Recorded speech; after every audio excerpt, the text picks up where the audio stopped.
everyone, hope you all are doing good in your studies. तो आ गया है part 21 BFUHS staff nurse special MCQ classes. So BFUHS की हम तैयारी कर रहे हैं, एक मंथ रह गया है पेपर को. मैं 20 वीडियोज़ ऑलरेडी बना चुकी हूँ, जाके उनको जल्दी जल्दी चेकआउट कर लीजिए ताकि आपका जो है इंपॉर्टेंट क्वेश्चन कोई छूटे ना. उसमें मैंने प्रीवियस ईयर का पेपर भी कराया है क्योंकि BFUHS में कुछ सफिशेंट अमाउंट ऑफ टॉपिक्स ही हैं जिनसे आपको क्वेश्चन आते हैं, तो उन्हीं के अराउंड ही क्वेश्चन सारे उसके घूमते हैं. मोस्ट प्रोबेबली जो पेपर है इस बार भी प्रैक्टिकल बेस्ड रहने वाला है. As BFUHS practical based question ही डालता है. और आप लोग कह रहे हैं क्वेश्चंस और कराओ. देखो ऑलरेडी आप ये क्वेश्चंस में इनकी एक्सप्लेनेशन सुनते हो, तो मैं उसी को उतना ही करवा पाती हूँ एक वीडियो में, क्योंकि इतना नहीं करवा पाऊँगी. इवन कि मैं रोज़ रोज़ वीडियोस भी इसीलिए डाल रही हूँ ताकि आपको क्वेश्चंस ईजिली मिलते रहे. और मैं हर एक क्वेश्चन बहुत ही अच्छे से सोच समझ के आपके लिए लेके आती हूँ ताकि जो है आपको जो क्लियरिटी आए, बेसिक्स में क्लियरिटी आए. दूसरा, अगर आप मेरे से PDF बाय करना चाहते हैं जिसमें ऐसे ही बहुत अच्छे अच्छे क्वेश्चन हैं जिससे आपकी बहुत ज़्यादा अच्छी प्रैक्टिस होगी, तो आप वो मेरे से बाय कर सकते हैं. आप मेरे को कमेंट सेक्शन में लिख सकते हैं और मैं अपना डिस्क्रिप्शन में टेलीग्राम का लिंक भी डाल दूंगी. आप मेरे से डायरेक्टली आके वहाँ से बाय कर सकते हैं. ओनली इन 199 रुपीज़ ऐसे ही क्वेश्चन आपको उनमें देखने को मिलेंगे जो कि बहुत ज़्यादा इंटेलेक्चुअल बेस और प्रैक्टिकल बेस होंगे. तो वो क्वेश्चन को प्रैक्टिस करके फर्स्ट ऑफ ऑल तो आपको कॉन्फिडेंस गेन होता है. दूसरा, आपको नए नए क्वेश्चन एक्सप्लोर करने को मिलते हैं. सबसे ज़्यादा ईजी फ़ायदा होता है जो PDFs का, कि आप उनको कहीं भी लेके जा सकते हो और उनका प्रिंट आउट निकलवा सकते हो, उनको रोज़ प्रैक्टिस कर सकते हो. ठीक है, उनके गोल्डन पॉइंटर्स निकाल सकते हो. और हर एक PDF में मैंने आंसर के साथ रैशनल भी लिखा हुआ है, तो वो आपके लिए बहुत ज़्यादा ईजी रहेगा समझने के लिए.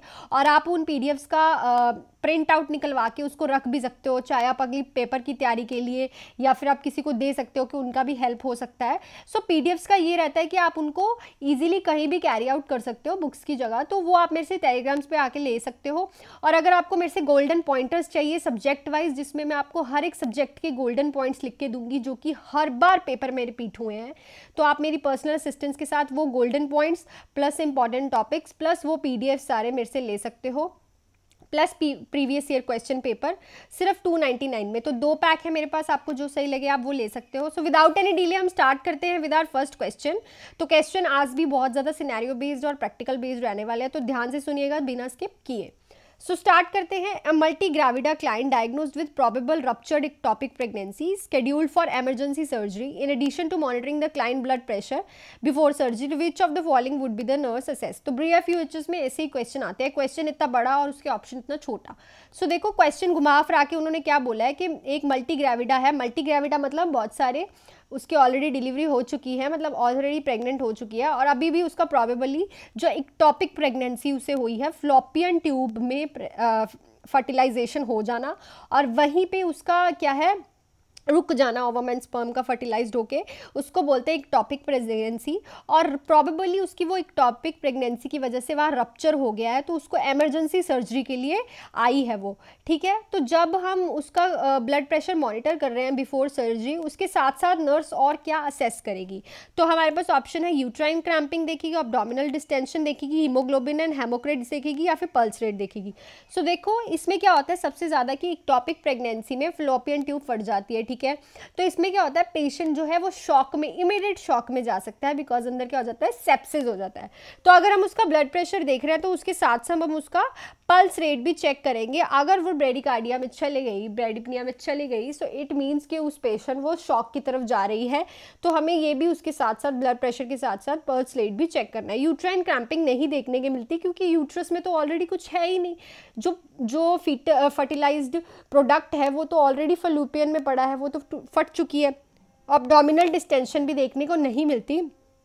इवन कि जब तुम अब्डामन को हाथ लगाओगे तो वो बहुत टाइट देखने को मिलेगा. और उसके बाद हीमोग्लोबिन एंड हेमोक्रेटिक हमें देखना नहीं देंगे क्योंकि अंदर ब्लीडिंग हो रही है, आउटसाइड ब्लीडिंग नहीं हो रही, तो हीमोग्लोबिन और हेमोक्रेट एकदम से नहीं दे सकते. ब्लड प्रेशर के साथ हम पल्स रेट चेक करते हैं. नेक्स्ट क्वेश्चन पे चलते हैं. A mother arrives at the emergency room with her 5 years old child. The mother states that the child fell off from the bunk bed. The head injury is suspected and a nurse is continuously assessing the child for sign of increased ICP. Which of the following would indicate the late sign of increased ICP of this child? So देखो एक mother emergency room में अपने 5 साल के बच्चे को लेके आई है और वो बच्चे को क्या हुआ है, बंक बेड से वो गिर गया है. बंक बेड्स होते हैं ना, जो एक बेड के ऊपर दूसरा, बेड के ऊपर तीसरा, ऐसा, उससे वो गिर गया है तो उसको हेड इंजरी सस्पेक्ट हुई है। तो नर्स जो है कॉन्टिन्यूसली असेस कर रही है कि कोई साइन मिल जाए जिससे हमें पता चल जाए कि उस बच्चे में इंक्रीज्ड आईसीपी है। तो इसमें से कौन सा साइन जो देखने को मिलेगा उस बच्चे में जो हमें बताएगा कि ये लेट साइन है इंक्रीज्ड आईसीपी का? तो bulging fontanelle, dilated scalp veins, या फिर नॉजिया, या फिर वाइडेंड पल्स प्रेशर। तो late sign of increased ICP होता है वाइडेंड पल्स प्रेशर, और उसका अर्ली साइन क्या होता है? अर्ली साइन क्या होता है? Altered level of consciousness. उस बच्चे में अल्टर्ड लेवल और इरिटेबिलिटी देखने को मिलेगी जिसका आईसीपी इंक्रीज होगा अर्ली साइन में। और लेट साइन में जब तुम उसकी पल्स पाल्पेट करके देखोगे तो वो वाइडेंड लिखेगी, बहुत तेज तेज वाइडेंड पल्स प्रेशर जो देखने को मिलेगा।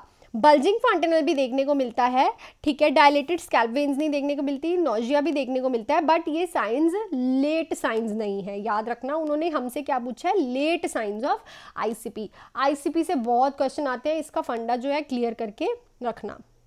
नेक्स्ट क्वेश्चन है, while assessing a patient with the pancreatic disorder which sign is seen near the umbilical region. तो देखो दो साइंस जो देखने को मिलते हैं पैनक्रियाटिक डिसऑर्डर में, एक तो अम्ब्लाइकल रीजन के पास, नेवल के पास, और एक हमारे फ्लैंक एरिया में, ठीक है। तो अभी हमसे कौन सा पूछ रहा है? अम्ब्लाइकल रीजन वाला साइन बताइए। तो कूलन साइंस देखने को मिलता है, रॉवसिंग साइन, टर्नर, या फिर ऑल ऑफ द अबव। तो जो अम्ब्लाइकल रीजन के पास देखने को मिलता है दैट इज कूलन साइन। तो कूलन साइन में क्या होता है? तुम्हारे अम्ब्लाइकल रीजन में तुम्हें यहाँ पे रेडनेस देखने को मिलेगी उस पेशेंट में जिसको पैनक्रियाटाइटिस, पैनक्रियाटिक डिसऑर्डर होगा, ठीक है।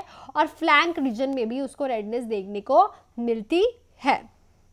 सो नेक्स्ट पे चलते हैं। नेक्स्ट क्वेश्चन है हमारे पास, the assessment finding that should be reported immediately and should it develop in a patient with acute pancreatitis. तो एक्यूट पैनक्रियाटाइटिस वाला पेशेंट है, इन्फेक्शन इन द पैनक्रियाज और inflammation of the pancreas. So इसमें तो सबसे ज़्यादा पेन होती है पेशेंट को, बहुत ही ज़्यादा सीवियर कंडीशन होती है इसमें। और इसमें से कौन सी ऐसी चीज़ है जब वो फाइंड करेगी तो उसको इमीडिएट एक्शन लेना पड़ेगा? Nausea and vomiting, abdominal pain, decrease bowel sound, या फिर शॉर्टनेस ऑफ ब्रेथ। सो देखो ऑब्वियसली शॉर्टनेस ऑफ ब्रेथ, अगर पैनक्रियाटाइटिस, एक तो ऑलरेडी उस पेशेंट को पेन हो रही है, ऊपर से उसको शॉर्टनेस ऑफ ब्रेथ हो रही है, तो पेशेंट जो है सीवियर डिस्ट्रेस में जा सकता है, ठीक है। उसी को अगर शॉर्टनेस ऑफ ब्रेथ देखने को मिलती है तो उसको हमें इमीडिएटली रिपोर्ट करना पड़ेगा फिजिशियन को। नेक्स्ट है जो फेवरेट क्वेश्चन आते हैं BFUHS के, क्या कह रहा है? The emergency nursing care of a patient suspected of a spinal cord injury will be. एक पेशेंट है उसको स्पाइनल कॉर्ड इंजरी हुई है, नर्सिंग केयर क्या करेगी इमरजेंसी में? उसकी प्लेस करेगी semi Fowler position to stabilise the vertebral column, keep flat with head and neck stabilise, log roll on to a stretcher for transport, place in a orthopnoeic position to facilitate respiration. तो हमारे पास ये सारे options हैं। तो इसमें से आप मेरे को ये बताओगे कि कौन सी स्पाइनल कॉर्ड इंजरी वाले को इमरजेंसी नर्सिंग केयर दोगे? तो देखो spine Fowler position, semi Fowler position आप उसे कैसे दे सकते हो? उसको तो स्पाइनल कॉर्ड इंजरी अगर तुमने सेमी फाउलर पोजीशन उसे दे दी तो पेशेंट का तो स्पाइन सारा जहाँ इंजरी हुई थी उससे ज़्यादा विग्रस हो जाएगा। उसके बाद ऑर्थोपेनिक पोजीशन देने से भी रेस्पिरेशन का तो कोई सीन ही नहीं है फिलहाल, तो उसको बैठा ही नहीं जाएगा उससे, ठीक है। अगर तुम उसको उसकी इंजरी को, स्पाइनल कॉर्ड की इंजरी को ऐसा हिला देते हो अगर तुम, तो और जो ज़्यादा इंजरी होने के, उससे ज़्यादा विग्रस सिचुएशन होने के चांसेस होते हैं।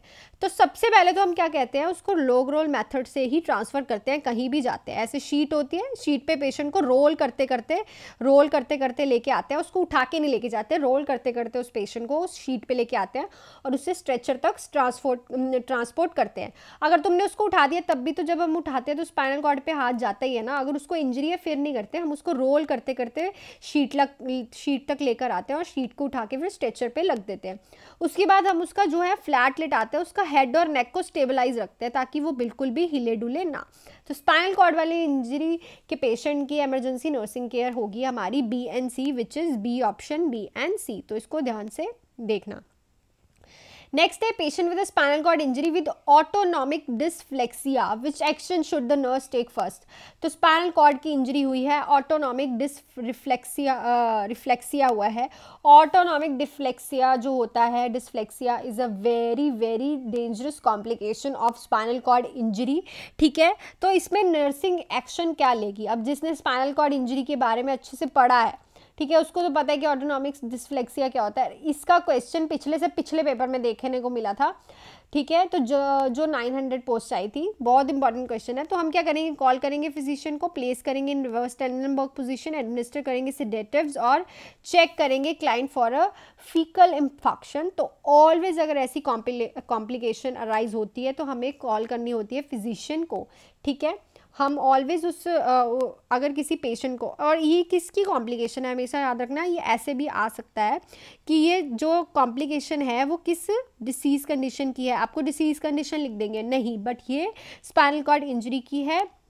इसमें क्या होता है, अगर जो T6 लेवल होता है ना, उसके ऊपर की सारी जो वो होती है स्पाइनल कॉर्ड होती है वो इंजर हो जाती है, ठीक है। हायर लेवल की ये स्पाइनल कॉर्ड इंजरी होती है। 90% ऑफ पेशेंट जो होते हैं इसकी सर्वाइकल स्पाइनल और हाई थोरेसिक स्पाइनल की इंजरी से देखे जाते हैं। अगर किसी को स्पाइनल की सर्वाइकल स्पाइनल की और थोरेसिक स्पाइनल की इंजरी हुई है ना, तो उसमें जो है ऑटोनॉमिक डिस्फ्लेक्सिया देखा जाता है। इसमें क्या होता है, जो पेशेंट का ब्लड प्रेशर है ना वो इंक्रीज हो जाता है 20 से 40 ऊपर तक, और उसकी हार्ट रेट जो है बिल्कुल स्लो हो जाती है। और सबसे जो इम्पॉर्टेंट साउंड इसका जो साइन है वो देखा जाता है, दैट इज थ्रोम्बिंग हेडेक। थ्रोम्बिंग, उस पेशेंट तुम्हें कंप्लेंट करेगा कि मुझे बहुत ज़्यादा थ्रोम्बिंग हेडेक हो रहा है भाई, सीवियर वाला, तो इट मीन्स, और उसे स्पाइनल कॉर्ड इंजरी हुई तो उसको क्या हो रहा है, ऑटोनॉमिक डिस्फ्लेक्सिया हो रहा है। ये एक कॉम्प्लिकेशन है।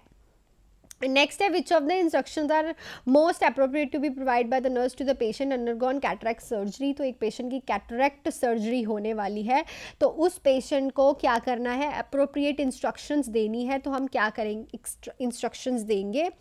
Elevate the head of the bed while sleeping. Keep the room environment cool and dry. Avoid climbing stairs. Take a stool softener daily at night. तो हम मुझको सबसे पहले क्या कहेंगे कि तूने क्या करना है, अवॉइड करना है क्लाइंबिंग टू द स्टेयर्स, ठीक है।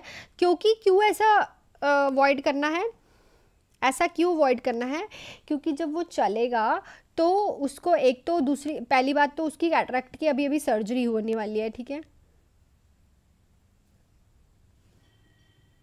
उसको इम्पॉर्टेंट वो इंस्ट्रक्शंस देगी, that is keep the head of the bed elevated while sleeping. तो ऑलवेज जब उसकी सर्जरी होने वाली है तो उसको प्री और पोस्ट ऑपरेटिवली इंस्ट्रक्शंस दी जाती हैं कि तुम्हें अवॉइड करना है आई स्ट्रेनिंग, अवॉइड करनी है कॉन्स्टिपेशन, ठीक है। कॉन्स्टिपेशन अगर उसको होगी तो वो जोर लगाएगा जिससे आइज़ पे भी उसका इफेक्ट पड़ेगा, और उसको एलिवेट करके रखना है, head by the semi Fowler position रखनी है।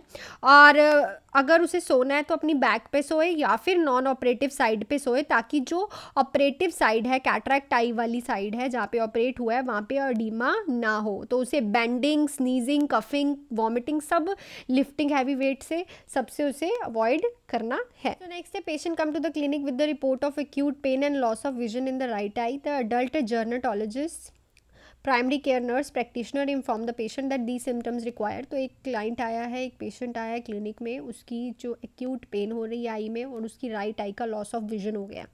तो वहाँ पे जो नर्स है वो कह रही है, प्रैक्टिशनर नर्स है, तो वो क्या उस सिम्टम्स को देख के पेशेंट को क्या एडवाइस करेगी, immediate referral to the ophthalmologist, assessment with the splint lamp, examination with an otoscope, या फिर treatment with the ophthalmologic agent. So उसको वो क्या बोलेगी कि इमीडिएट रेफ़र करेगी उसको डॉक्टर के पास, क्योंकि अगर उसको सडन आई पेन और लॉस ऑफ विजन देखने को मिल रहा है तो उसको may be a chances of क्या हो, एक्यूट एंगल क्लोजर ग्लूकोमा होने के चांसेस है, और इस ये एक मेडिकल इमरजेंसी है, तो उसे इमीडिएटली रेफ़र करना पड़ेगा। नेक्स्ट पे चलते हैं, the client comes to the clinic is diagnose with otitis media, the intervention should the clinical nurse include in a discharge teaching. तो एक पेशेंट है ओटाइटिस मीडिया वाला, inflammation of infection in the middle ear, दोनों में से कोई। सो उसमें कौन सा ऐसा डिस्चार्ज टीचिंग इंटरवेंशन वो जो है नर्स पेशेंट को देगी। तो हमारे पास ऑप्शन है, instruct the client not to take any over the counter pain medication, encourage the client to apply cold pack to the affected ear, tell the client to call health care provider if abrupt relief of pain occur, ear pain occur, wear a protective ear plug in an infected area, तो हम उसको क्या बोलेंगे कि encourage करेंगे client को कि वो क्या करे, कोल्ड पैक अप्लाई करे अपनी इफेक्टेड आई पे, क्योंकि वो उसको पेन से रिलीफ देगी। क्योंकि अगर बाई चांस उसको डिस्चार्ज भी हुआ है क्लिनिक से, ओटाइटिस मीडिया वाले पेशेंट को पेन होती है ईयर में, तो अगर वो कोल्ड पैक अप्लाई करेगा तो उससे उसका पेन रिलीफ होगा और इन्फ्लेमेशन भी थोड़ी रिलीफ होगी।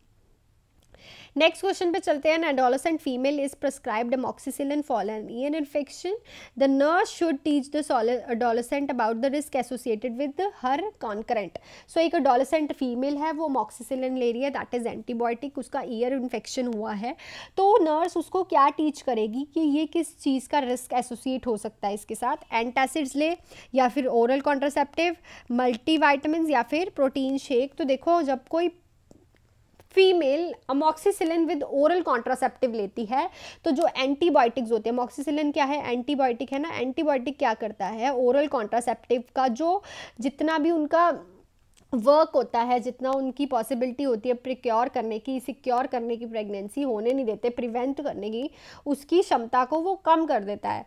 तो उसको क्या बोलते हैं कि अगर तू ओरल कॉन्ट्रासेप्टिव ले रही है एंटीबायोटिक्स के साथ, तो तब भी तुझे अलग से कोई कॉन्ट्रासेप्टिव यूज़ करना पड़ेगा, क्योंकि उनका जो काम है, उनका जो ओरल कॉन्ट्रासेप्टिव्स का जो काम है वो कम हो जाता है ड्यू टू द एंटीबायोटिक्स का इनटेक। सो इसलिए उसको हम बोलेंगे कि उसके साथ भी तुझे एक कॉन्सेप्शन यूज़ करनी पड़ेगी अगर तुझे प्रेग्नेंट नहीं होना, नहीं तो कंसीव हो सकता है अगर तू ओरल कॉन्ट्रासेप्टिव्स के साथ क्या ले रही है, एंटीबायोटिक। नेक्स्ट क्वेश्चन है, father brings 3 years old infant to the clinic reporting that the infant has cold, is having trouble breathing and just does not seems to be acting right, which of the following should the nurse do first। तो 3 months का infant एक father अपना बच्चा लेके आया है clinic में, जो कह रहा है कि मेरा बच्चा एकदम से ठंडा पड़ गया है और उसको सांस नहीं आ रही और वो ठीक नहीं दिख रहा। तो नर्स क्या एक्शन लेगी, check the infant's heart rate, weigh the infant, assess the infant oxygen saturation, या obtain more information from the father. तो देखो, अगर जब तक तुम ऑब्टेन करोगे मोर इन्फॉर्मेशन, पता चले बच्चा टपक जाए, इससे उसका हार्ट रेट भी नहीं चेक करना, वेट भी नहीं करना। वेट से क्या लिंक इस चीज़ का, क्योंकि वो कोल्ड और ट्रबल हो रही है उसको ब्रीदिंग में। सबसे पहले हम उसका ऑक्सीजन लेवल चेक करेंगे कि कहीं उसका ऑक्सीजन सैचुरेशन कम तो नहीं है, कहीं उसकी ऑक्सीजन सैचुरेशन कम है तभी उसको ट्रबल हो रही है ब्रीदिंग लेने में, इसीलिए वो कोल्ड फील हो रहा है, ठीक है। तो ऑक्सीजन चेक करना ही हमारी जो प्रायोरिटी नर्सिंग एक्शन रहेगा। सो ये थे कुछ आज के इंपॉर्टेंट क्वेश्चन, प्रायोरिटी बेस्ड थे, प्रैक्टिकल बेस्ड थे। आई होप ये वीडियो आपको अच्छी लगी हो। अच्छी लगी है तो please hit the like button and subscribe to my channel. And जिन्होंने सब्सक्राइब किया हुआ है उनको बहुत बहुत thank you for supporting me. ऐसे ही क्वेश्चंस मैं रोज़ लेके आती रहूँगी अंटिल द पेपर। और मैं अगर किसी को PDF चाहिए तो मेरे टेलीग्राम चैनल पर आके मेरे से PDFs बाय कर सकता है। उसमें ऐसे ही बहुत सारे क्वेश्चन है प्रैक्टिस करने के लिए, आंसर भी हैं, रैशनल भी हैं। सो ओनली फॉर 199 रुपीज़ आप रोज़ उनको कर सकते हैं और मेरी वीडियोस भी देख सकते हैं। So thank you so much, all the best and do hard work.